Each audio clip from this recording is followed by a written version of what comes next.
ओम नमः सिद्धेभ्य। ओम नमः सिद्धेभ्य। ओम नमः सिद्धेभ्य। ओंकार बिंदु संयुक्तम नित्यं ध्यायन्ति योगिनः कामदं मोक्षदं चैव। ओंकाराय नमो नमः। मंगलम भगवान् वीरो मंगलम मोहिनी मंगलम कुंदकुंडारो जैन धर्मोऽस्तु मंगलम्। सर्वमंगल मांगल्यं सर्वकल्याणकारणं प्रधानं सर्वधर्माणां जैनं जयतु शासनं। जैनं जयतु शासनं। जैनं जयतु शासनं। इस भवतरुकामोदित जानहु मिथ्या भाव। आपो कर निर्मूल अब करिए मोक्ष उपाय। करिए मोक्ष उपाय।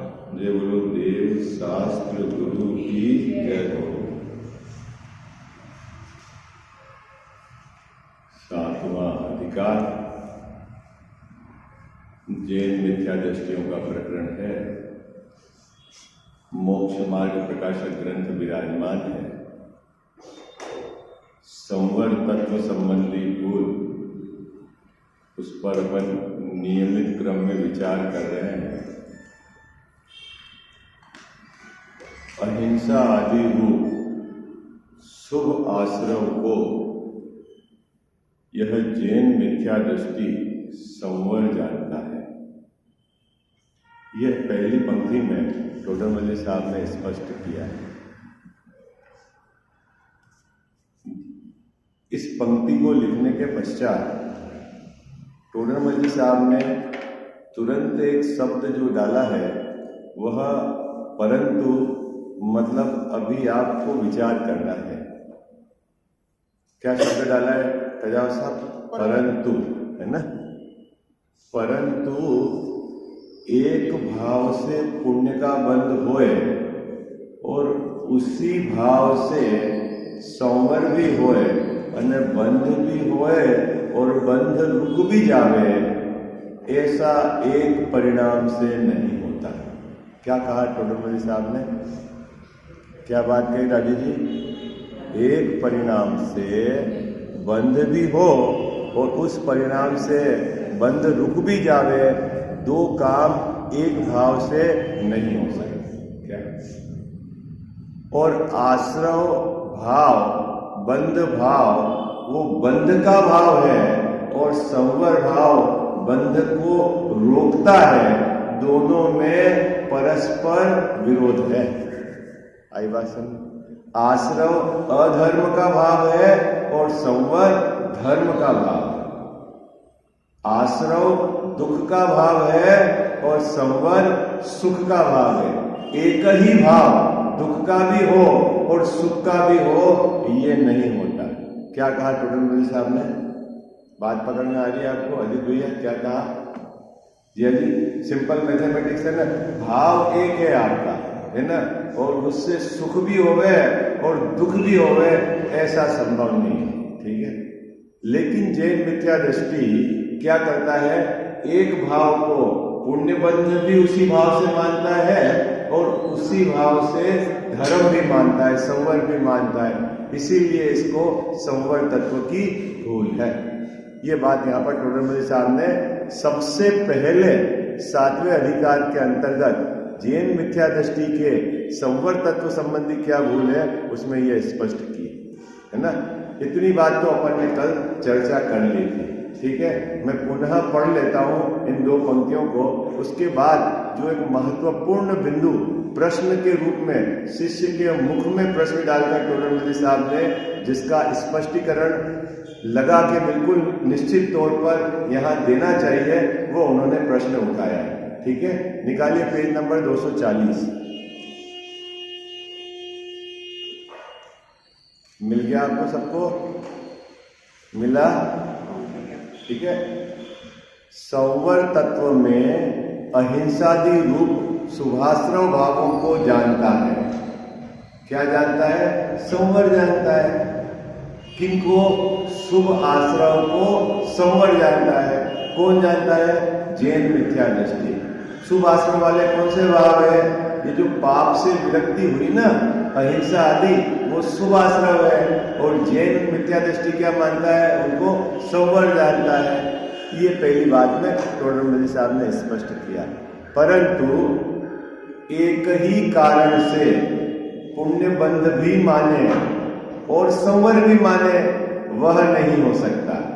क्या सिद्धांत की बात क्या बताई गजावर साहब? जिस भाव से पुण्य बंधेगा उस भाव से धर्म नहीं हो सकता, क्योंकि पुण्य भाव बंध का भाव है और धर्म अबंध दशा का नाम है।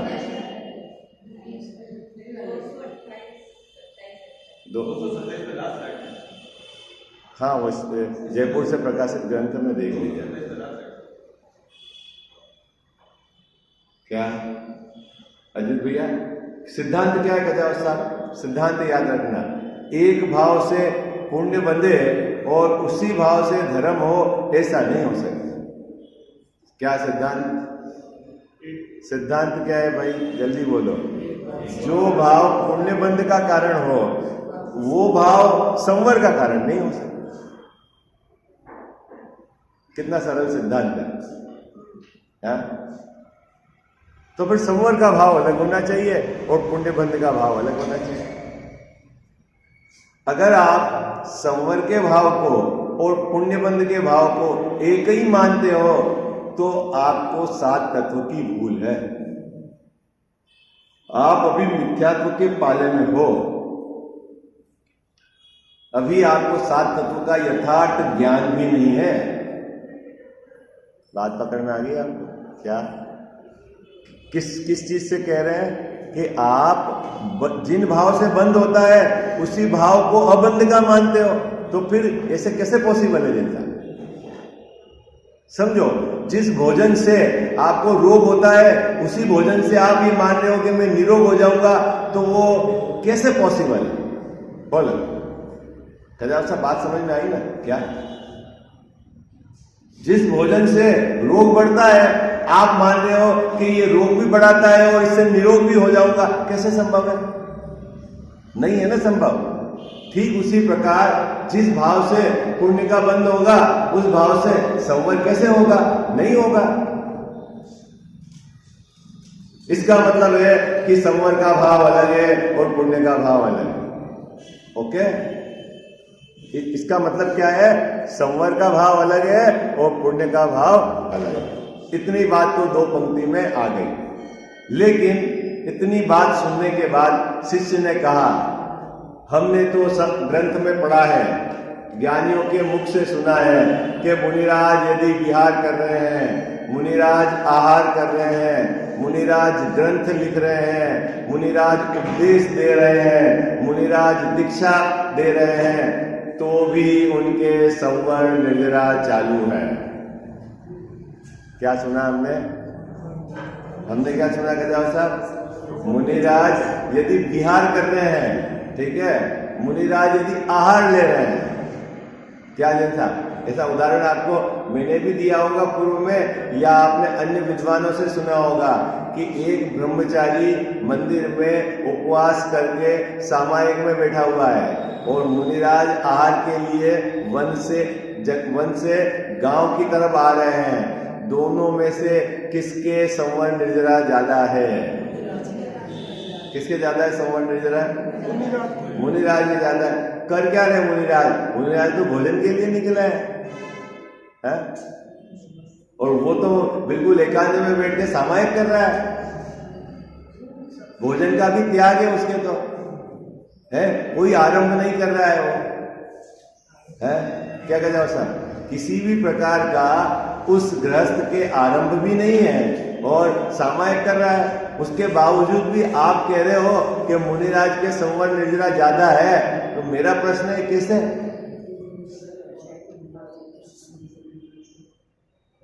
भाई बाहर से तो आपको कौन दिखता है धर्मात्मा? मुनिराज आहार ले रहे होंगे तो फिर जो भी श्रावक की यहाँ पहले भोजन बना वो भोजन कर रहे हैं, ठीक है, और वो तो सामायिक कर रहा है भोजन का त्याग करके। और उसके बाद आप कह रहे हो कि मुनिराज के संवर निर्जरा ज्यादा है, तो मेरा प्रश्न है कि कैसे आपको लग रहा है ज्यादा है? क्या कह जाओ, कैसे ज्यादा है? कि ऐसे ही आप ठोक दो अपने, तो क्या है, जहां ज्यादा हो वहां ये ठोक दो है? खूब लोगों को ऐसा रहता है जैसा गुरुदेव सिंह की सभा में एक सेठ जी है, क्या अब उनको ये मालूम नहीं कि कौन सा गुणस्थान अच्छा रहता है, क्या कि पहला अच्छा होता है कि 14वां अच्छा होता है, ठीक है। तो उनके मुख से निकला, क्या निकला, सेठ जी पहले गुणस्थान में तो बैठे हो, बोले महाराज मैं 24 घंटे धंधा करने वाला है और न तो कोई धर्म जानता, न कोई स्वाध्याय, कुछ नहीं, मेरा पहला नंबर कैसे आ सकता? पहला नंबर तो अब ज्ञानी महापुरुषों का होगा। अब उसको मालूम ही नहीं कि पहला गुणस्थान मिथ्या दृष्टि का होता है? आई बात, क्या कह जाता? ऐसे ही अपने को भी कोई पूछे कि हाँ साहब मुनिराज के भोजन के समय भी निर्जरा हाँ ज्यादा है सर, क्यों ज्यादा है ये बताओ आप। अभी वो भोजन कर रहे हैं और वो सामायिक में बैठा है। कजाव साहब भोजन का त्याग करके गृहस्थ सामायिक में बैठा है, किसी भी प्रकार का आरंभ नहीं कर रहा है ना, न उसको भोजन का विकल्प है ना, और आत्मा की आराधना कर रहा है। उसके बावजूद भी मुनिराज के निर्जरा ज्यादा कह रहे हो आप, क्यों? हाँ? क्यों? इसका मतलब है कि बाहर की प्रवृत्ति से उसका कोई लेना देना नहीं है निर्जरा का। समझ में आई आपको बात? क्या बाहर की प्रवृत्ति से भोजन करते हुए मुनिराज, आहार लेते हुए मुनिराज के भी वो सामायिक में बैठे हुए गृहस्थ से निर्जरा ज्यादा है, संवर ज्यादा है। ये बात गले उतरी कि नहीं उतरी, पहले ये बताओ। अब मेरा प्रश्न है क्यों, मैं पूछूं क्यों? वो तो भोजन कर रहे हैं, हाँ? भोजन करने में निर्जरा होती है? बोलो, भोजन करने से निर्जरा होती है? अरे वो तो भावना के रूप में है, अभी तो भोजन कर रहे हैं ना। भोजन करने से निर्जरा होती है क्या? नहीं, भोजन से तो निर्जरा नहीं होती। अगर भोजन से निर्जरा हो तो फिर हम 3 टाइम 4 टाइम ठोक रहे हैं, है? तो हमारी निर्जरा ज्यादा होनी चाहिए, ऐसा तो नहीं है। तो भोजन करने से तो निर्जरा नहीं होती, और मुनिराज भोजन करते हुए भी उनकी निर्जरा जिस श्रावक ने उपवास करके सामायिक में बैठा है उससे ज्यादा है। इसका मतलब है कि निर्जरा का कोई दूसरा कारण है। भोजन करने के बाद से भोजन नहीं करते हैं? अरे भाई आप अरुचि पूर्वक भी भोजन करो तो उससे क्या है? आज आपके पसंद का भोजन नहीं बना और आपने अरुचि पूर्वक खा लिया, उससे क्या है?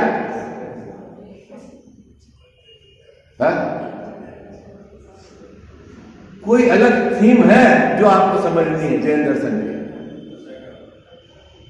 क्या कह साहब, उनके निर्जरा 3 चौकड़ी कषाय का अभाव वर्तता है भोजन करने के काल में भी।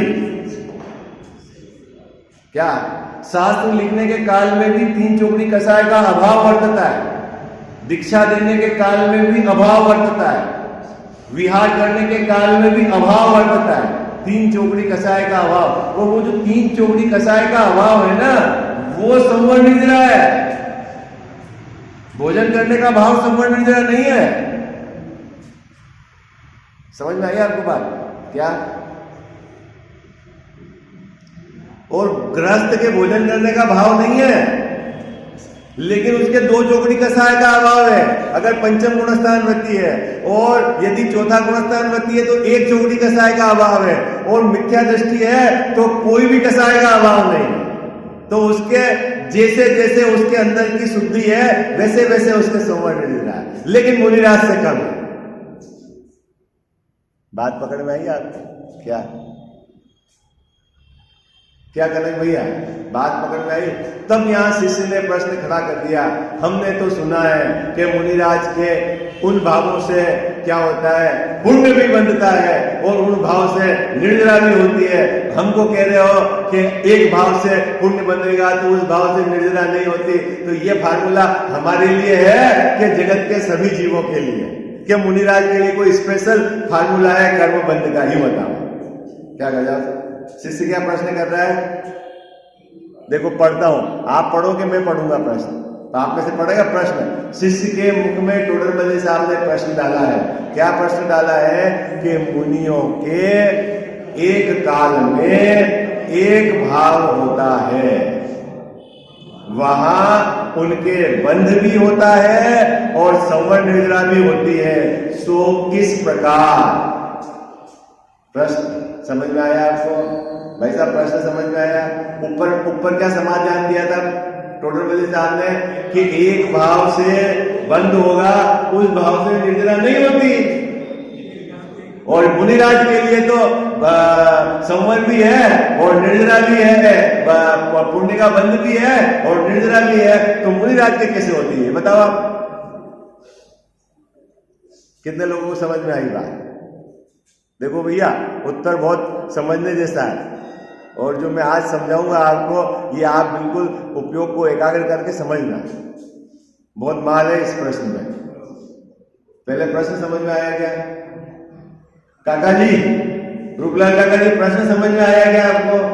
प्रश्न क्या कह रहे हैं? प्रश्न क्या चल रहा है? कुछ समझ में आया क्या? आवाज ही नहीं आ रही होगी। कनक भाई आपने समझ में आ गया? आप चलो दोहरा दो। मुनियों के एक काल में एक भाव होता है, ठीक है, वहाँ ये बंद भी होता है, हाँ, और सर्वर निजरा भी होते हैं, हाँ। सो किस प्रकार? प्रश्न कब खड़ा हुआ जैन साहब? जब ऊपर टोडरमल साहब ने कहा कि एक भाव से संवर भी होए और एक भाव से बंद भी होए, ऐसा नहीं होगा। जब टोडरमल साहब ने ये बात कही तब तुरंत शिष्य ने प्रश्न किया कि साहब मुनिराज के क्या स्पेशल कैटेगरी है क्या, कि उनके एक भाव से बंद भी होता है और एक भाव से निर्जरा ही होती है? प्रश्न समझ में आ गया क्या? और अगर मैं उदाहरण से दूं कि मुनिराज आहार करते हुए भी संवर निर्जरा चालू है, मुनिराज मल त्याग करने के लिए जा रहे हैं तो भी संवर निर्जरा चालू है, मुनिराज स्वाध्याय कर रहे हैं तो भी संवर निर्जरा चालू है, ग्रंथ लिख रहे हैं तो भी संवर निर्जरा चालू है, आचार्य महाराज प्रायश्चित दे रहे हैं तो भी संवर निर्जरा चालू है। अब संवर निर्जरा भी उनके चालू है और उनके पुण्य का बंध भी चालू है, और भाव तो एक समय में एक ही होगा। तो अब एक भाव से दो काम कैसे होते हैं? जबकि आप ऊपर तो ना कह रहे तो नहीं होते। कितने लोगों को समझ में आ गई? अजीत भैया समझ में आ गई? कनक भैया क्या? आपको प्रश्न अगर समझ में आया तो उत्तर समझ में आएगा। आप हाँ हाँ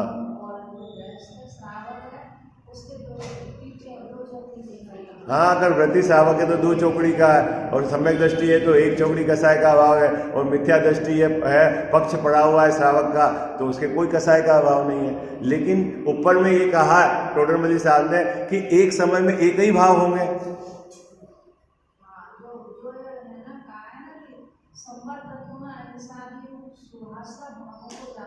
हाँ,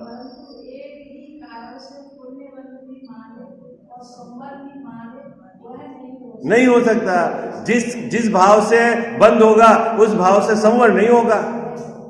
ठीक है, जब ये बात टोडरमल साहब ने कही कि जिस भाव से बंद होगा उस भाव से संवर नहीं होगा, तो उसने तुरंत प्रश्न खड़ा कर दिया कि भाई मुनिराज के संवर निर्जरा भी चालू है और उनके पुण्य बंद भी हो रहा है, उनके कैसे होता है ये बताओ? उनके भी एक समय में तो एक ही भाव होता है। क्या? अब देखो, अब आपको थोड़ा सा कठिन समझना तो पड़ेगा ही, है ना। प्रत्येक गुण उसको कहते हैं शक्ति, द्रव्य की शक्ति। क्या कहते हैं खजाव साहब? थोड़ा सा मैं आपको लौकिक उदाहरण से समझाता हूं। शास्त्रीय भाषा क्लिष्ट है, समझ पाओ तो ठीक, भाव भाषण पकड़ना। क्या डिफरेंस है बकरी के दूध में, गाय के दूध में और भैंस के दूध में? भाई 3 प्रकार का दूध है जिसमें पानी नहीं मिलाया गया है। एक तो है बकरी का दूध है, एक गाय का दूध, एक है बकरी का दूध, गाय का दूध और भैंस का दूध। क्या अंतर है? दूध तो दूध है। अरे बोलो भाई, क्या क्या अंतर है? बोलो ना। आप लौकिक उदाहरण के उत्तर नहीं दे पा रहे, घबरा क्यों रहे? बोलो ना, आप जो समझते हो क्या अंतर है कि साहब ये पतला है, ये उससे थोड़ा गाढ़ा है और ये बहुत गाढ़ा है ना। तो इसमें गाढ़ेपन का अंश कम है, इसमें गाढ़ेपन का अंश उससे ज्यादा है और इसमें और ज्यादा है। यही हुआ ना। तो दूध उसके गाढ़ेपन का बंटवारा आपने किसके आधार से किया? फैट, है ना, जिसको क्या बोलते हैं आज की भाषा में फैट। ठीक है, वो फैट उसके आधार से आपने बंटवारा किया। ठीक है, अभी मान लो मेरे को एग्जैक्टली पता नहीं कि ये 2 फैट का दूध है, ये 4 फैट का दूध है और ये 8 फैट का दूध है। ठीक है, क्या कह जाए साहब? बकरी का दूध कितने फैट का है? 2 फैट का है, ये 4 फैट का और ये 8 फैट का। इसके आधार से तो कहते हैं कि जिसके मान लो नहीं पचता बच्चों को तो बोले बकरी का दूध पिला।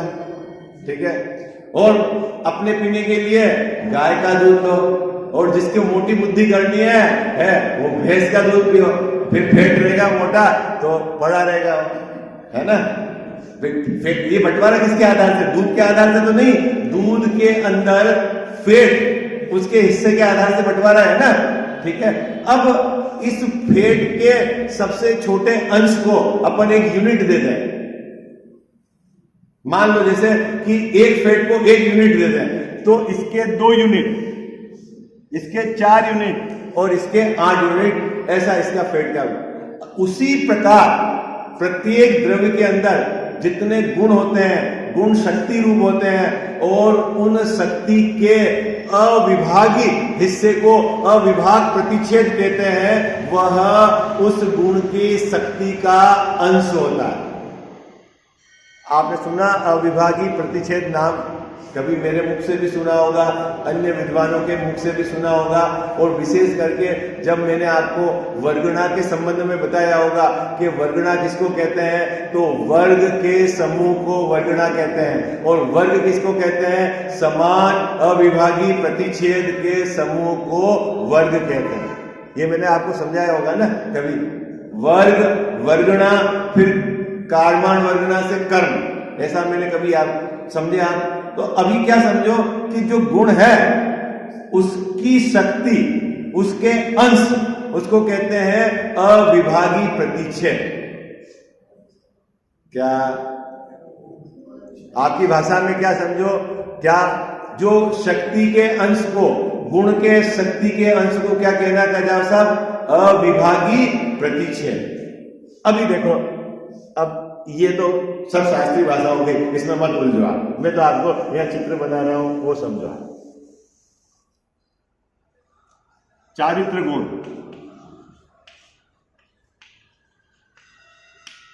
ठीक है। गुण कितना है जैन साहब? 1। आत्मा में कितने गुण है? अनंत गुण है। अपन अभी किसकी चर्चा कर रहे हैं? चारित्र गुण। और चारित्र गुण के सबसे छोटा हिस्सा जिसका और विभाग नहीं हो सके, शक्ति, उसको कहते हैं अविभाग प्रतिच्छेद। तो इस गुण के अंदर 100 अविभागी प्रतिच्छेद है, मान लो समझने के लिए, है ना।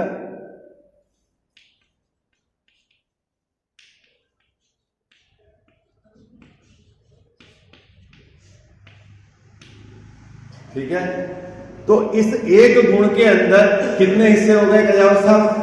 100 अविभागी प्रतिच्छेद शक्ति के अपन ने 100 हिस्से कर दिए। ओके, अब ये जब चारित्र गुण परिणमन करता है, ये मैंने 100 हिस्से कर दिए अंदर, ऐसा समझाने के लिए। ऐसा होता नहीं हो अलग अलग, लेकिन आपको समझाने के लिए मैंने कर दिया।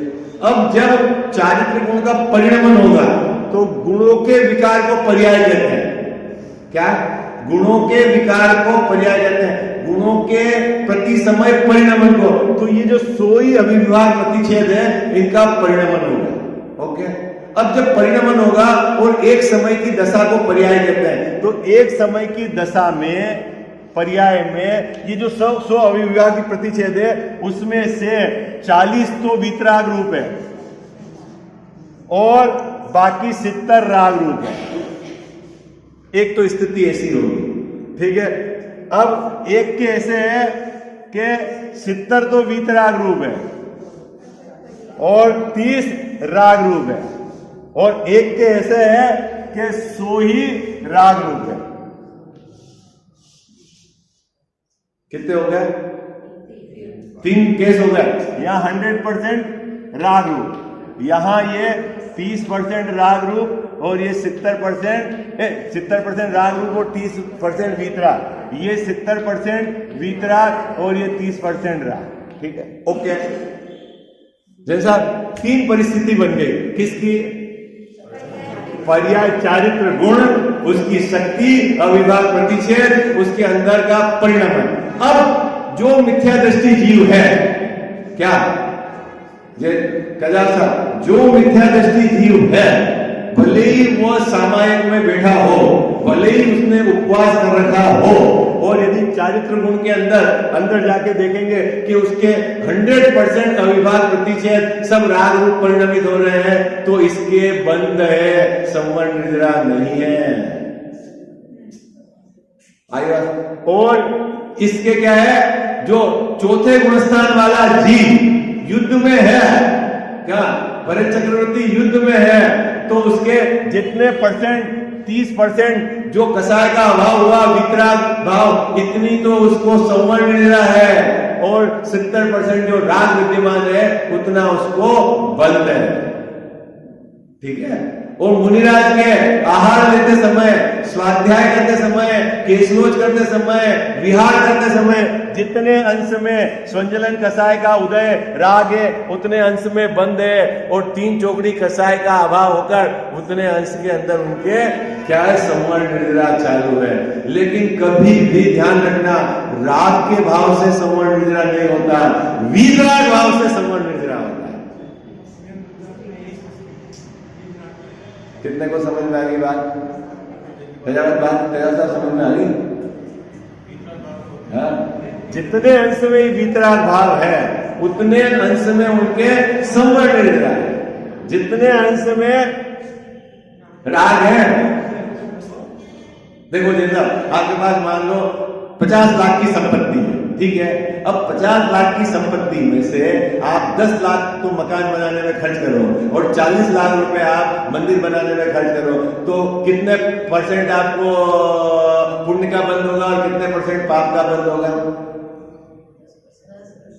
भाई 50 में से 10 लाख आपने मकान बनाने गए तो 20% आपका पाप का बंद हो गया और 80% आपका पुण्य का। आप बोलोगे नहीं साहब, पैसा तो एक समय में है, क्या करें, उसमें से जितना हिस्सा आपने जिस कार्य में खर्च करा, ठीक उसी प्रकार जितने अविभाग प्रतिच्छेद वीतराग रूप है, उतने आपको संवर्ण निद्रा है, और जितने अविभाग प्रतिच्छेद राग रूप है, उतने आपको क्या है, बंद है।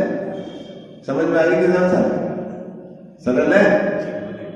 अरे कितने को समझ में आई? एक समय में, हाँ, चारित्र गुण के अंदर एक समय में, हाँ, एक समय के अंदर चारित्र गुण के अंदर जो शक्ति है, उसमें से कुछ जो शक्ति वीतराग रूप परिणमित होती है और कुछ राग रूप परिणमित, ये है चारित्र गुण का ज्ञान। श्रद्धा में ऐसा नहीं होता। श्रद्धा में सभी जितने भी अविभाग प्रतिच्छेद है एक साथ या तो सही होंगे या एक साथ, लेकिन चारित्र में ऐसा होता है।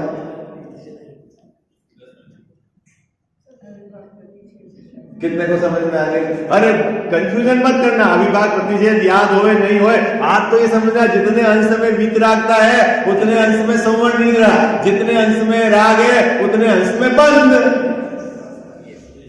बस इतना मोटा मोटा। अब 70 साल में आप अविभाग प्रतिषेध करने जाओगे तो अटक ही जाओगे मामला। अपने तो स्वभाव पकड़ना, अब समय कितना बचा है हमारा, क्या कहना है?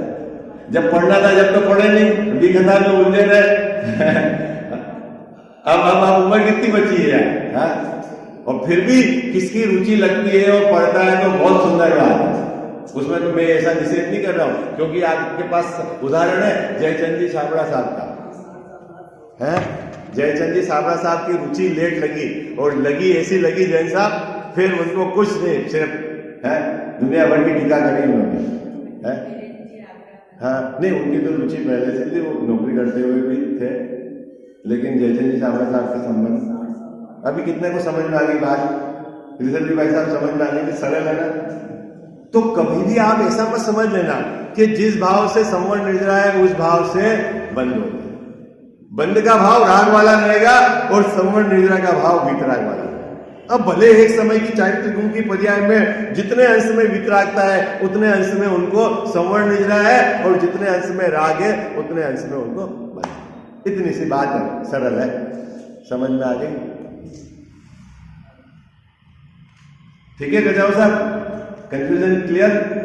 नहीं तो अभी टोडर मल्लिक साहब क्या कहते हैं देखो, पढ़ते हैं अपन। ये तो मैंने अपनी तरफ से आपको समझने में सरलता है इसलिए समझाया है, अब पढ़।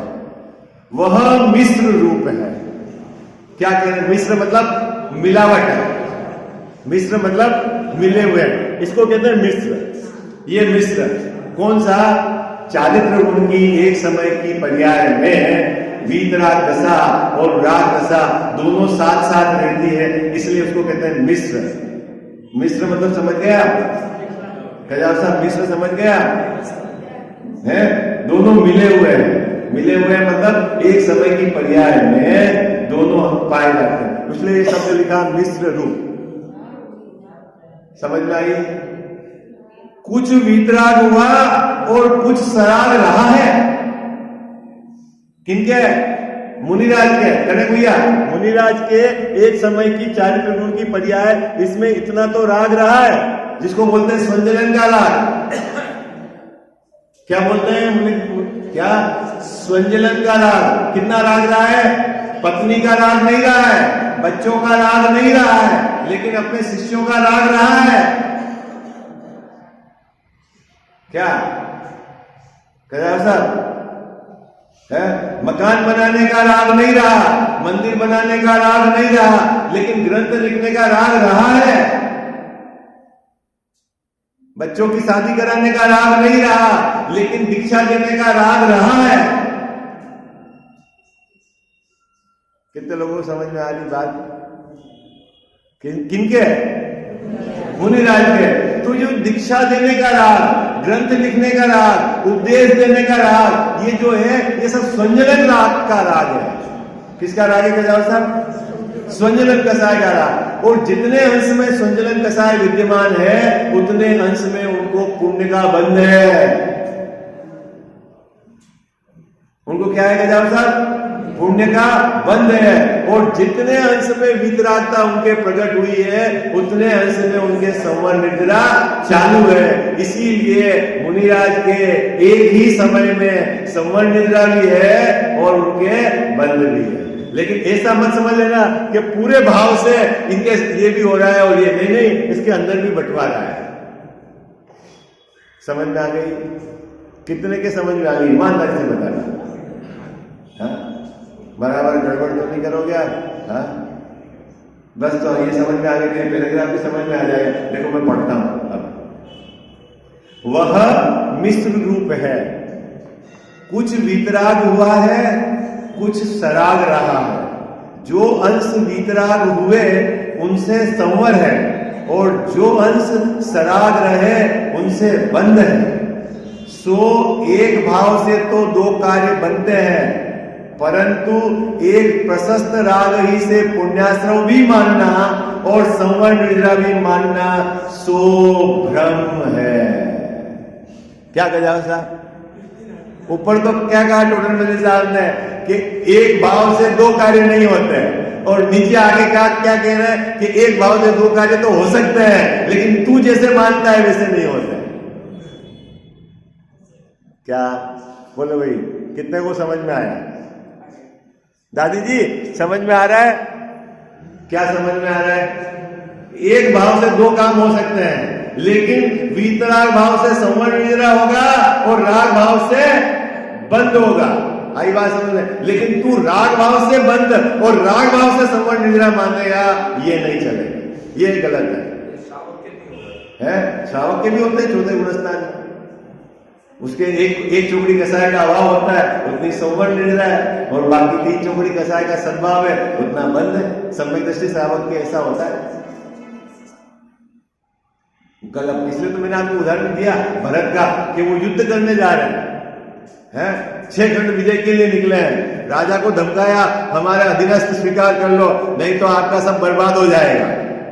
क्या कहा साहब? 6 खंड की विजय कैसे होती है? जैसा आपके शासन में भाई हमारी अधीनस्थता स्वीकार कर लो, नहीं तो युद्ध, और युद्ध लड़ोगे तो तुम बर्बाद हो जाओगे। तो डरा दिया, डराया तो क्या करा? डराया ही तो है। तो वो जो भाव है ये सही है कि गलत है?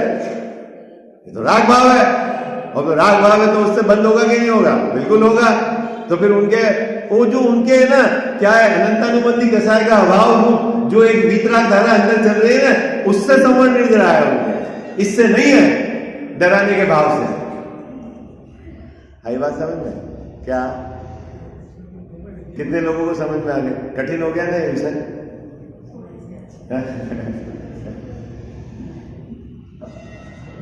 समझना तो पड़ेगा ना आपको। थोड़ा थोड़ा मेहनत करो घर में, कैसे गुण की शक्ति कैसे होती है, अविभाग प्रतिच्छेद गुण का परिणमन कैसे होता है, अनंत गुणों का आपस में किस प्रकार का कंट्रीब्यूशन है, सब मिला के द्रव्य है, द्रव्य के अंदर अनंत धर्म है, अनंत गुण है, फिर उनका परिणमन, उनकी शक्ति, सब आपको विचार हो, तब तो आपको वस्तु स्वरूप खबर आ रहा है। गुरुदेव से सुबह सुबह उठते ही जैन साहब 47 शक्तियों का पाठ करते थे। मेरी कितनी 47 शक्तियां ऐसी है, अचंत्य महिमा अपने आप में, और अपने तो इसकी विचार ही ना आती शक्तियों का है।